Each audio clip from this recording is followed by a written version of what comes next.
नमस्कार दोस्तों, मैं विनय दुबे मुंबई से। आपदा में अवसर कैसे बनाया जाता है ये मोदी जी ने बखूबी समझाया।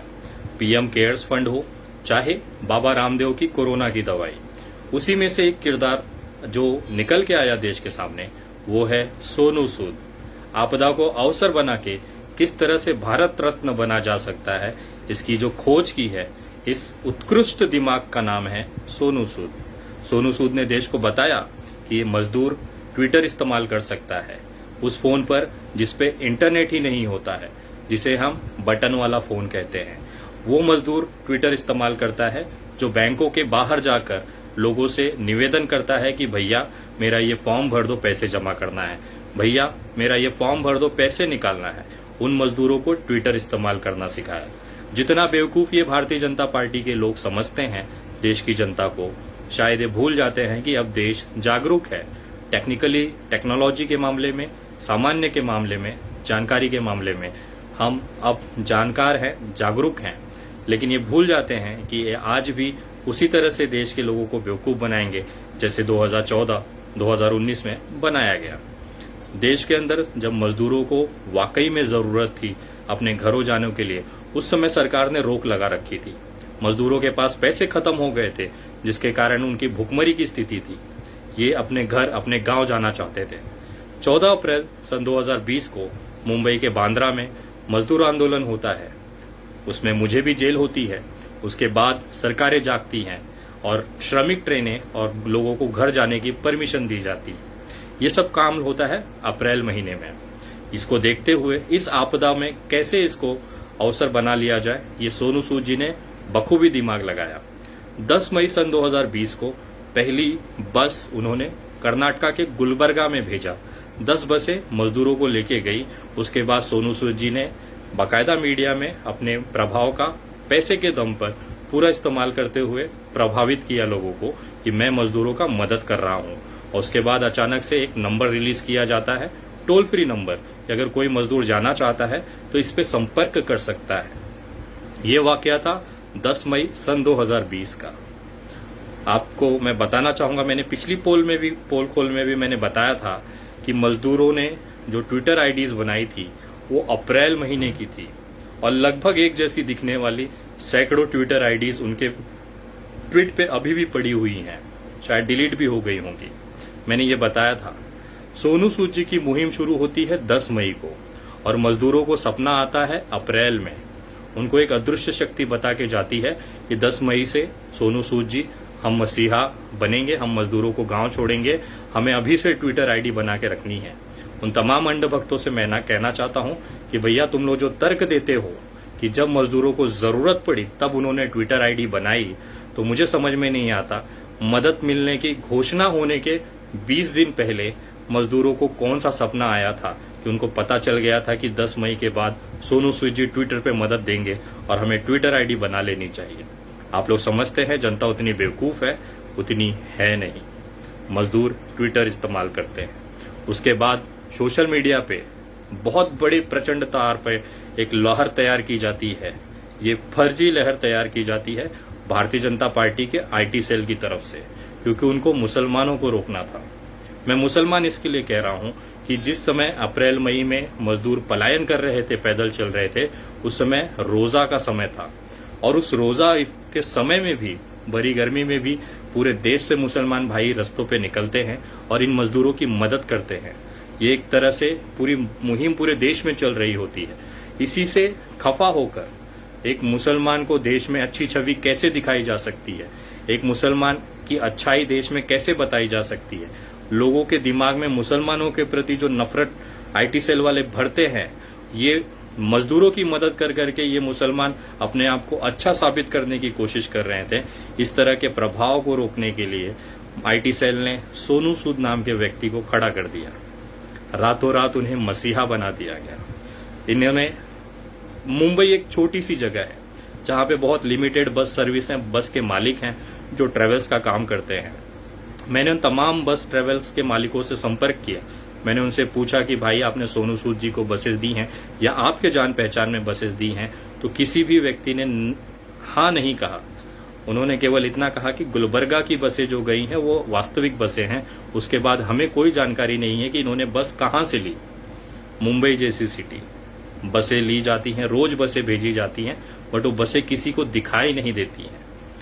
ये बार बार दिखाते रह गए कि हम बसों से भेज रहे हैं, ट्रेनों से भेज रहे हैं। जब ये ट्रेनें शुरू की गई तो महाराष्ट्र से श्रमिक ट्रेनें चालू की गई, सैकड़ों की संख्या में श्रमिक ट्रेनें यहां से गई। महाराष्ट्र गवर्नमेंट ने घोषणा की है कि इस ट्रेनों में से कोई भी व्यक्ति से पैसा नहीं लिया जाएगा और निःशुल्क तौर पे मजदूरों को अपने अपने गांव भेजा गया है। तमाम राज्यों ने घोषणा कर दी, उत्तर प्रदेश ने की, बिहार ने की, झारखंड ने की कि हमारे अधिकतर मजदूर हमारे घरों पे वापस आ चुके हैं। अब उसके बाद खेल शुरू होता है सोनू सूद जी के एक नए कांड का। मैं आज आपको जो बताने जा रहा हूं, इनका नया कांड। जुलाई 3, 2020 है आज 3 जुलाई 2020 को लगभग सारे मजदूर महाराष्ट्र से अपने अपने राज्यों में जा चुके हैं, अपने घर पहुंच चुके हैं। वहां क्वारंटाइन खत्म करके वो अपने खेत खलिहानों में लग चुके हैं, खेती बाड़ी में लग चुके हैं। अभी भी पिछले एक हफ्ता पहले सोनू सूद जी ने एक मुहिम चलाई है कि महाराष्ट्र मुंबई में फंसे मजदूर लोगों को घर भेजने के लिए आर्थिक मदद दी जाए। कुछ क्राउड फंडिंग वेबसाइट के माध्यम से पैसे की मांग की गई है कि भैया आप इन मजदूरों को घर भेजने में मदद करें, हम लोग को आप हेल्प करो, आप डोनेशन दो, आप चंदा दो, ताकि हम इन मजदूरों को यहां से उनके राज्यों में भेज सकें। मैं आपको एक छोटा सा वीडियो दिखाता हूं, ये देखें। ये खेल की अगली डिटेल मैं आपको वीडियो के बाद देता हूं। नमस्कार दोस्तों, सबसे पहले तो मैं बहुत शुक्रगुजार हूं हर उस व्यक्ति का जिसने हमारे इस अभियान में आगे बढ़कर हमारा साथ दिया। लेकिन लिस्ट बहुत लंबी है, हजारों लोग, लाखों लोग अभी भी अटके हुए हैं। आज भी मैं जैसे आपसे बात कर रहा हूँ, लगातार फोन बज ही रहे हैं लोगों के। फिर मैंने एक हेल्पलाइन नंबर शुरू किया क्योंकि इतनी मेल्स और इतने फोन और इतने मैसेजेस आ रहे थे ट्विटर पर भी कि उन्हें संभाला नहीं जा रहा था। और जैसे हमने हेल्पलाइन नंबर किया तो आप विश्वास करें कि कुछ ही घंटे में ऑलमोस्ट 60 से 70 हजार रिक्वेस्ट आ गई उनको ट्रैवल करने की।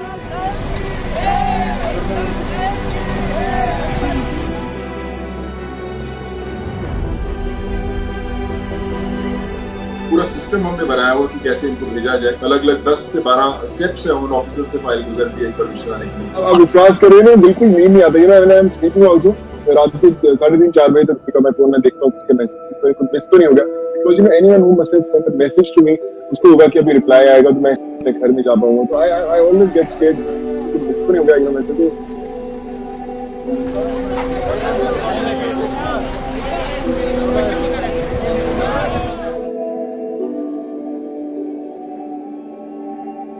देखिए, almost it cost 1,80,000 to 2 lakh to a place in UP, or sometimes a little more depending on which district the buses go. And because of social distancing, उसमें कम लोग बिठा सकते हैं। हर बस वाले बंदे को बोलो एक पानी का, खाने का सब रखवा लेना अपने आप। मिलाप के इस प्लेटफॉर्म पर लिंक और पूरी डिटेल्स हैं। हम आपके बहुत आभारी रहेंगे अगर हम मिलकर हर प्रवासी भाई बहन को उनके घर तक छोड़कर आए। धन्यवाद। जय हिंद।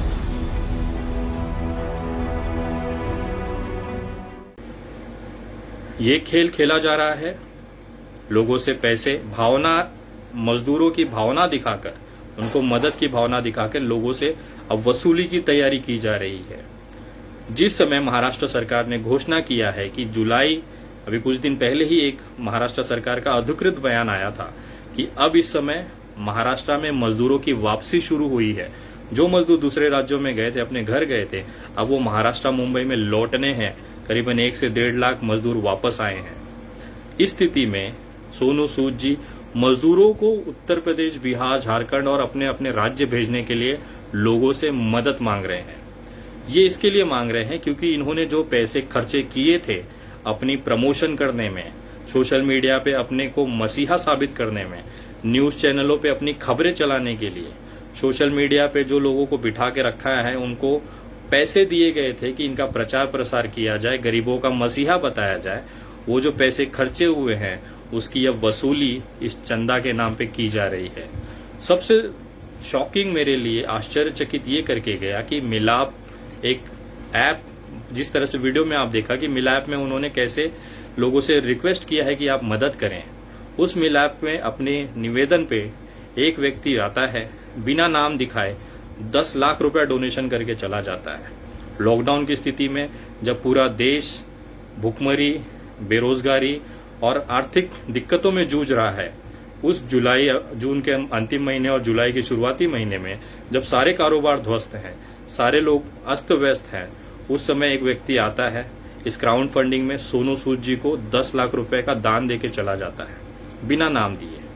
उसके बाद 2098 लोग आते हैं और करोड़ों रुपए का अनुदान, डोनेशन, पैसा सोनू सूद जी के अकाउंट में जमा किया जाता है।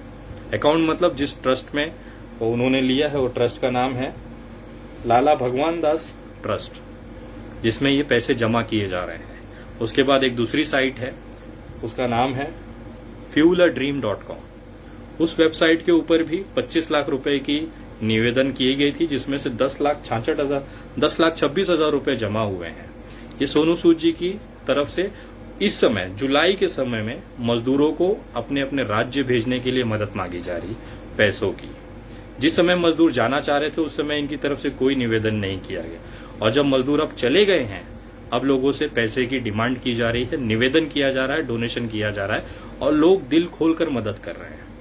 ये इसी को कहते हैं बिना फिटकरी लगे पूरी शादी हमारी हो गई। मतलब 1 रुपया खर्चा नहीं हुआ। जितनी बसें गई, कोई बस ऑपरेटर को पता नहीं कि बसें कहां से जा रही हैं। जो ट्रेनें चली वो सरकार ने चलाई। महाराष्ट्र सरकार ने निःशुल्क लोगों पे, यहाँ के मजदूरों को अपने अपने घर छोड़ा। उन रेलवे प्लेटफॉर्मों पर सोनू सूद जी उनको टाटा बाय बाय करने, फोटो सेशन कराने पहुंच जाते हैं और उससे दिखाते हैं कि मैंने लोगों को भेजा है। एक आध फ्लाइट उन्होंने भेज दी होगी जिसका खर्चा 10 से 12 लाख रुपए आता है, और वो 10 लाख रुपए एक व्यक्ति इनको अभी अभी चंदा दे के चला गया है। तो आप समझिए, पहले लोगों की मदद करो और उसके बाद उसी मदद के नाम पर लोगों से वापिस उसी मदद के लिए पैसों की मांग करो, और अपना जो खर्चा हुआ है उसकी वसूली हो जाए। और ये पैसे इसके लिए जमा किए जा रहे हैं कि अगले कुछ दिनों में आप देखेंगे सोशल मीडिया पे सोनू सूद जी को भारत रत्न दिया जाना चाहिए, पद्म भूषण दिया जाना चाहिए। इसकी एक मुहिम शुरू होगी। उस मुहिम में सोशल मीडिया पे लोगों को बिठाया जाएगा, उनको पैसे दिए जाएंगे कि आप प्रमोशन करो। ये चीज, पैसे उस चीज में खत्म इस्तेमाल किए जाएंगे। आप लोगों को मैं बताना चाहता हूं, ये पूरी तरह से बीजेपी आईटी सेल के और सोनू सूद जी की मिली भगत है। अब आप पूछेंगे ये कैसे, आपके पास क्या प्रूफ है? मैं आपको बताना चाहता हूं कि सोनू सूद जी ने जिन जिन आईडीज पे मदद की और घर पहुंचने की मुबारकबाद दी है, उस ट्विटर पे आप जाइए, उस ट्वीट को उठाइए, उनके ट्विटर हैंडल पे जाइए, और जिस व्यक्ति ने ये ट्वीट किया था मदद का या घर पहुंचने पे धन्यवाद किया था, उसकी अगर वीडियो, उसकी जो ट्वीट्स वगैरह आप देखेंगे तो 99.99% सारे के सारे मोदी भक्त हैं। अजंबा है, सारे के सारे मोदी भक्तों ने ही उनसे मदद मांगी, और उनके ट्वीट्स पे आपको दिखाई देगा विपक्ष पे उन्होंने हमला किया है, वो सारी ट्वीट्स वैसी ही हैं। और उस पे जो नंबर्स दिए हैं, आप उस पे एक बार फोन कर लीजिए, उनकी हकीकत आपको पता चल जाएगी। जो वास्तविकता पे लोगों ने मदद मांगी थी, वो अभी भी इंतजार कर रहे हैं कि मदद होगी। वो अपने घर पहुंच गए, लेकिन वो ट्वीट अभी भी है। आप उस नंबरों पे फोन करके इसकी जांच कर सकते हैं। भारतीय जनता पार्टी के जो मोदी भक्त हैं, वही ट्वीट करके सोनू सूद जी से मदद मांगते हैं, और सोनू सूद जी उन्हीं को धन्यवाद करते हैं। अगर एक साधारण इंसान ने ट्वीट करके मदद मांगी थी, उस पर कोई रिप्लाई नहीं होता, क्योंकि इन्हें मदद नहीं करनी थी, इन्हें अपना प्रचार प्रसार करना था। आप इस तरह से इसको चेक कर सकते हैं। मैं दावे के साथ कह सकता हूं, देश को बेवकूफ बनाने की भरपूर कोशिश की गई, लेकिन हम जैसे कुछ सरफिरे बैठे हुए हैं जो कभी भी देश के साथ गलत होने पे उसे चुपचाप नहीं देख सकते। सोनू सूद जी, आपने देश को बेवकूफ बनाया, ये आपकी सबसे बड़ी गलती थी। लेकिन आप ये सोच रहे थे कि देश की जनता बेवकूफ है, इसे हम और बेवकूफ बनाएंगे। अब आप लिमिट क्रॉस कर रहे हैं। अब मुझे लगता था अभी तक कि शायद जाने दीजिए, एक व्यक्ति अच्छा काम कर रहा है, उसे प्रोत्साहित करना चाहिए, उस पर उंगली नहीं करनी चाहिए, लेकिन आपने इसे ग्रांटेड ले लिया है। तो अब हम अपनी तरफ से कार्रवाई करने पे मजबूर हैं। आगामी कुछ दिनों में आपको एक गिफ्ट भेज रहा हूं, आपको मिल जाएगा, और आशा करता हूं आपको पसंद आएगा। अभी भी अगर आप मेरे फेसबुक पेज से नहीं जुड़े हैं तो मुझसे जुड़ सकते हैं।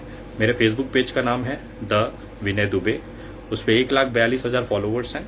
मेरे ट्विटर से आप जुड़ सकते हैं, ट्विटर हैंडल है @the_विनय दुबे। मेरा इंस्टाग्राम पे आप जुड़ सकते हैं, इंस्टाग्राम आईडी है विनय दुबे इंडिया। मैं एक छोटी सी निवेदन करता हूं, इन तीनों आईडी के अलावा मेरी कोई भी सोशल मीडिया आईडी नहीं है। अगर कोई व्यक्ति मेरे नाम का पोस्ट, मेरे नाम की आईडी, मेरा फोटो या वीडियो लग के अपने आप को विनय दुबे बताता है और कुछ आपत्तिजनक पोस्ट करता है तो वो मेरी जिम्मेदारी नहीं है। आप लोग केवल इन 3 माध्यमों से मुझसे जुड़ ये वीडियो ज्यादा से ज्यादा शेयर करें और हकीकत दिखाएं किस तरह से सोनू सूद देश को बेवकूफ बना रहा है। जय हिंद, जय महाराष्ट्र।